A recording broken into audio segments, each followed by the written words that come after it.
Hi, I'm Matthew Hoelscher, creator of Parent Marriage Coaching and founder of the Emotionally Connected Couples Coaching Program. Today I'd like to talk to you about how to call a ceasefire.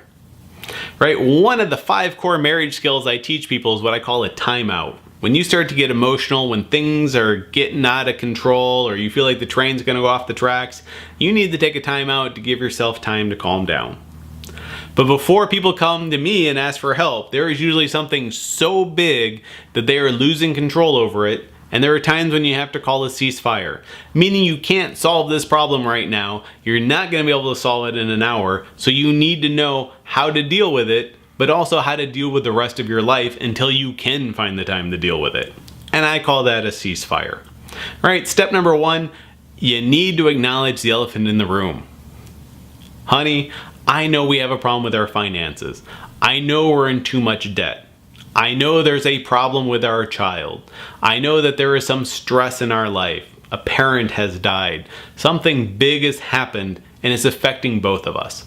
So the first thing is to say, look, I see that there's an elephant in the room. I want you to see it too, and let's just acknowledge it instead of blindly walking around trying to ignore it. Like, let's just admit that we have a problem even if we don't have a solution right now, because just admitting it can reconnect the two of you emotionally and then remind you that you're on the same team. Because once you admit that, number 2 is to recommit to the relationship. Right? Sometimes the elephant's so big that you start going into like, screw you, I'm done with this. I'm gonna quit. I'm moving out. I'm going to my parents. We're getting divorced. And we start throwing around divorce and separation. And every time we say that word, we get the attention of our partner and they're like, oh no, I don't want that. But it also starts hacking away at the foundation of our relationship. And if you do it enough, eventually the relationship will fall over. Eventually your partner will believe you and they'll lose their motivation and they'll stop making their best efforts towards you and towards the best interests of the kids in the relationship. Because when there's no relationship, hey, what's the point? It's every man and woman for themselves and I'm going to be on my own. So once you admit that there's an elephant in the room, you have to recommit to the relationship and say, hey, I love you. I'm committed to you. I'm committed to the kids and I'm committed to working through that. We just need some more time and space to make that happen while we still need to live our everyday lives. So the next thing is, once you've acknowledged the problem and you've committed to each other, now you can just start writing a list. I recommend getting a notebook, a journal, start taking notes on your phone. I have people all the time come in on their phone. Here's everything that was a problem. And because they wrote it down, anytime you write something down, whether it's a to-do list or whether it's an elephant in the room, it allows your mind to relax. Because your mind sees it outside of itself and it's like, whoo, it's there, it's tangible, you got this. I can relax and stop worrying about remembering it because I know you got this.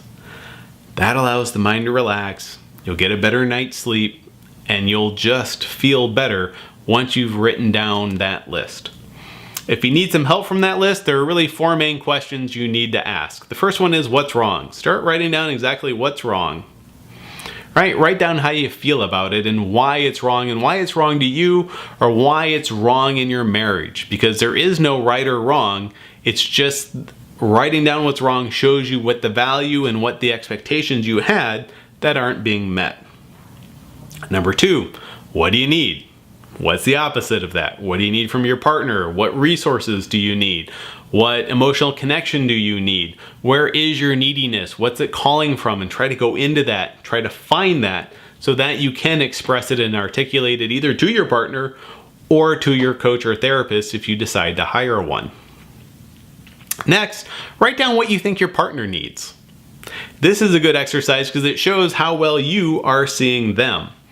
And you write that down, and then when you actually hear what they need, you'll be surprised at just how well you did or how well you didn't really understand them and their point of view when it comes to that elephant in the room.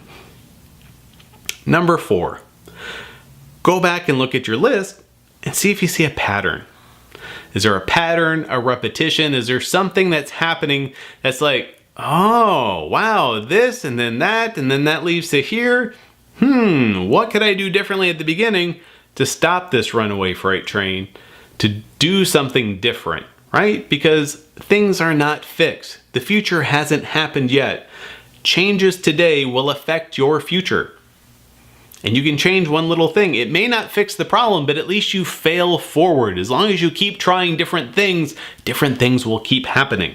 And as long as you keep a tally and keep looking at it and keep expanding your awareness, eventually you will figure it out. I promise. I just don't know how long it's going to take or how many times you're going to have to fail forward, but eventually you will figure it out. The last thing you do is make an appointment. You can schedule on my website on the big blue button on your phone, or there's a schedule button on the side of the screen. Grab a time, say, Matt, it's time to come in, we need help. I offer a money-back guarantee on the first session, so as long as you're both committed to working with me and working on the elephant in the room, I know I can help you figure it out and help you fail forward faster.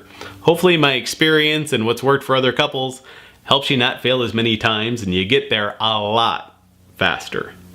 But once you have that appointment, even if it's a week, 2 weeks, even a month away, I've had people make appointments, but at least you know at that point you're going to deal with it, so you can call that ceasefire, start working on those lists, and you'll be amazed at how much work you can get done on yourself and your relationship before you even come in.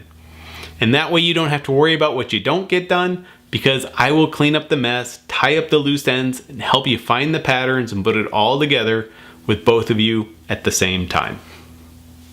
I look forward to coaching with you very soon and helping you work through this big elephant in the room that you're both dealing with. My name is Matthew Hoelscher, founder of Parent Marriage Coaching and creator of the Emotionally Connected Couples Coaching Program. I look forward to coaching with you soon.